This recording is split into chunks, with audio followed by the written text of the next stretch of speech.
এখন দেখবেন যে মিডিয়াতে অনেকেই গলা ছেড়ে মোহাম্মদ ইউনূসের সমালোচনা করছে এবং অনেকে তো একেবারে গাল ছেড়ে বলছে মোহাম্মদ ইউনূস ছিল বাংলাদেশের জন্য একটা ভয়ঙ্কর অভিশাপ, এরকম কথাবার্তা বলছে, তাই না? ঘটনা কি আসলে তাই নাকি? ইউনূস আসলে বাংলাদেশের জন্য অভিশাপ নাকি আশীর্বাদ ছিল, সেটা কিন্তু বুঝতে গেলে একটু গভীরে যেতে হবে। সেটা হলো এই, যখন শেখ হাসিনা 15-16 বছর ধরে বাংলাদেশে অনেকটা জগদ্দল পাথরের মতো ক্ষমতা আঁকড়েছিল, তাই না? তখন কিন্তু এই বাংলাদেশের লোকজনই মনে করতো যে মোহাম্মদ ইউনূস একজন নোবেল লরিয়েট, সারা পৃথিবীতে তার কত নাম যশ খ্যাতি, এই লোকটা বয়স 80 পর, বৃদ্ধ, জীবনে সব কিছু পেয়ে গেছে, এখন তার জীবনে চাওয়া পাওয়া কিছু নাই। অতএব এই ধরনের একটা মানুষ, এবং তাকে অনেকে অধিকাংশ মানুষ মনে করতো যে নিঃস্বার্থ এবং নির্লোভ একজন মানুষ। হ্যাঁ, আর তাছাড়া পৃথিবীতে সবচাইতে সর্বোচ্চ সম্মানপ্রাপ্ত পুরস্কার হলো নোবেল প্রাইজ, রাইট? কোনো একজন ব্যক্তি যদি সে নোবেল পুরস্কার পায় তাহলে তার জীবনে এই দুনিয়াতে অন্তত আর চাওয়া পাওয়ার কিছু থাকে না। অতএব তাত্ত্বিকভাবে কথাটা যে ভুল ছিল, মানুষের ধারণা যে ভুল ছিল তা কিন্তু না। তারা কিন্তু এমনকি আমি নিজেও মনে করতাম যে হ্যাঁ, ডক্টর মোহাম্মদ ইউনূস যদি বাংলাদেশের ক্ষমতায় বসতো তাহলে বাংলাদেশের মনে হয় যে অনেক উন্নতি হতো, বাংলাদেশে যে দুর্নীতি, যে আকাম কুকাম, এগুলো সব বন্ধ হয়ে যেত। কারণ শেখ হাসিনাকে ক্ষমতায় থাকতে গেলে তার দলের লোকজনকে অনেক সুযোগ সুবিধা দিতে হয়। অতএব তার দলের লোকজন যদি অন্যায় আকাম কুকাম করে তাহলে দেখেও না দেখার ভান করতে হয়, এছাড়া তো টিকে থাকা যায় না, কোনো দলের যদি হয়, তাই না? বাট ইন্টারেস্টিং ব্যাপার হলো মোহাম্মদ ইউনূসের কোনো রাজনৈতিক দল না থাকা সত্ত্বেও গোটা বাংলাদেশের মোর দ্যান 90% লোকের কাছে নয়নের মণি ছিল। অতএব 8 আগস্ট যখন এই মোহাম্মদ ইউনূস 2024 সালে ক্ষমতায় নেয়, তখন কিন্তু জনগণের একেবারে অবিসম্বাদিত একেবারে গ্রহণযোগ্য মানুষ হিসাবে তাকে কিন্তু গ্রহণ করে। বাট ক্ষমতায় যাওয়ার পরপরই তার আসল চেহারা, আসল রূপ আমরা দেখতে পারি এবং আমরা বিস্ময়ের সঙ্গে লক্ষ্য করি যে বাংলাদেশের সে যে ক্ষমতায় আসছে সে বস্তুত বাংলাদেশের উন্নতি করার জন্য আসে নাই, সে বস্তুত বাংলাদেশে কিছু এজেন্ডা, বিদেশি এজেন্ডা বাস্তবায়ন করার জন্য এসছে। এটা তো এখন সবাই জানে, এটা নিয়ে নতুন করে বলা বলির কিছু নাই। বাট প্রশ্ন হচ্ছে এখানে এই যে ইউনূস সাহেবকে যদি ক্ষমতায় না হতো, মনে করেন যে অন্য একজন কেউ বসতো এবং তারপরে 3 মাস বা 4 মাস বা 5 মাস, ধরেন যে সেই 1.5 বছর পরে এসে যদি এই ইলেকশন হয়ে এই যে বিএনপি ক্ষমতায় আসতো, হ্যাঁ, তাহলে কিন্তু এই দেশের মানুষের একটা থেকে যেত, একটা কি বলা যায়, একটা আফসোস থেকে যেত।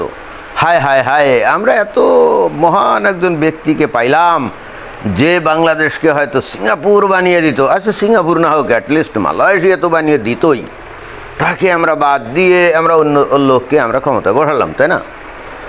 তাহলে আমরা অ্যাটলিস্ট এই গোটা বাংলাদেশের মানুষ এই আফসোস করা থেকে তো অন্তত বেঁচে গেছে। অ্যাটলিস্ট এই মোহাম্মদ ইউনূস ক্ষমতায় বসে তার চেহারা, তার জাত দেখিয়ে গেছে এবং আমরা বস্তুত অনেকটা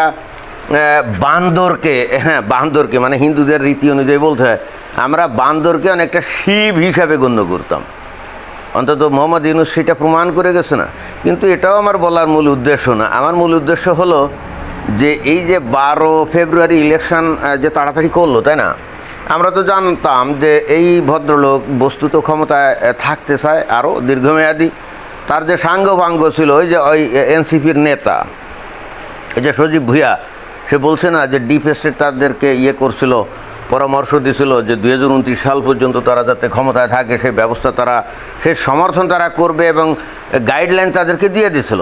এখন ওই সজীব ভুঁইয়া বলছে গণতন্ত্রের স্বার্থে নাকি তারা এটা করে নাই। এটা কি বিশ্বাসযোগ্য? মোটেও না।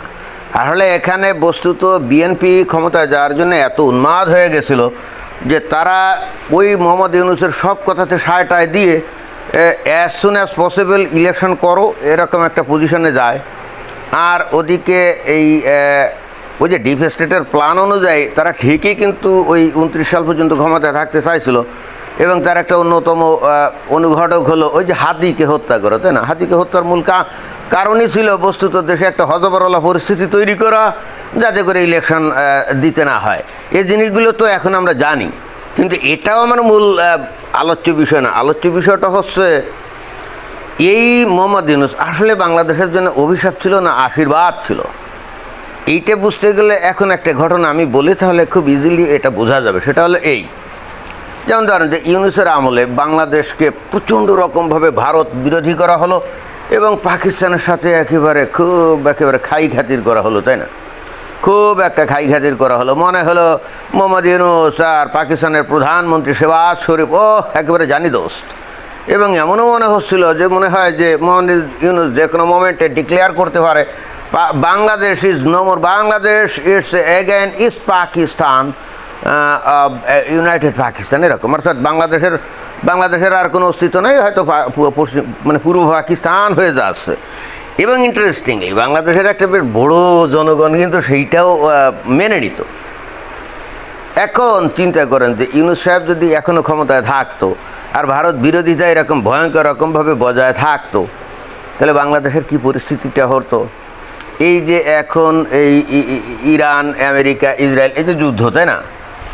এখন তো আমরা দেখতে পাচ্ছি কি হরমুজ প্রণালী বন্ধ, দেশে দেশে তেল সাপ্লাই নাই, দাম বেড়ে যাচ্ছে, বাংলাদেশে হাহাকার। এখন বাংলাদেশকে উদ্ধার করার জন্যে সেই সংবিধান নীলমণি বাংলাদেশের মানুষের জানি শত্রু সেই ভারত এবং ভারতের হিন্দুরা, তারাই কিন্তু এগিয়ে আসছে, নাকি? তারাই কিন্তু এগিয়ে আসছে এবং তারাই কিন্তু এখন ধরেন যে পরিমাণ তেল সাপ্লাই দরকার হয়তো সেটা দিচ্ছে না, বাট অ্যাটলিস্ট আমাদের মৌলিক প্রয়োজন মেটানোর জন্য যেটুকু প্রয়োজন, এবং ভারত যতটা পারে ততটাই তো দিচ্ছে না। ওই যে ডিজেল আসতেছে, আসলে ডিজেলের তেমন কোনো অভাব নাই, এখন অভাব পড়ে গেছে ওই যে পেট্রোলের। যারা নাকি মনে করেন লাক্সারিয়াস কার টার চালায়, তারপরে মোটর বাইক টাইক চালায়, তাদের সমস্যা হচ্ছে। কিন্তু ডিজেল হলো বাংলাদেশের বেঁচে থাকার মূল একেবারে উপাদান। কেন এখন বাংলাদেশে সারা বাংলাদেশে এই যে ধান চাষ হচ্ছে, তাই না? প্রচুর পরিমাণে সেখানে সেচ দরকার, আর ওই ডিজেল চালিত মেশিনগুলো দিয়েই কিন্তু সেই সেচটা করা হয়। এবং পরিবহন বলেন, তাই বলেন, বাণিজ্যিক পরিবহন সব কিছু কিন্তু ডিজেল চালিত, ওই যে ট্রাক, বাস বা গাড়ি, এইগুলা। অর্থাৎ বাংলাদেশের মূল যে অর্থনৈতিক স্রোত প্রবাহ সেটা কিন্তু ঠিকই আছে। এখন যারা নাকি একটু বিলাসী জীবনযাপন করে, গাড়ি চালায়, প্রাইভেট কার চালায়, তাদের জন্য সমস্যা।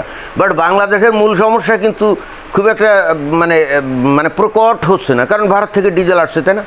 এখন কল্পনা করুন যে ভারতের বিরুদ্ধে জিহাদি মনোভাব নিয়ে এই ইউনূস সরকার বাংলাদেশের ক্ষমতায় বসে আছে এবং বাংলাদেশের 50 লক্ষ জিহাদি ভারতের বিরুদ্ধে যুদ্ধ করার জন্য রেডি আছে। আর এই আমেরিকা, ইরান, ইসরায়েল যুদ্ধ শুরু হয়ে গেল, তেলের সাপ্লাই বন্ধ হয়ে গেল।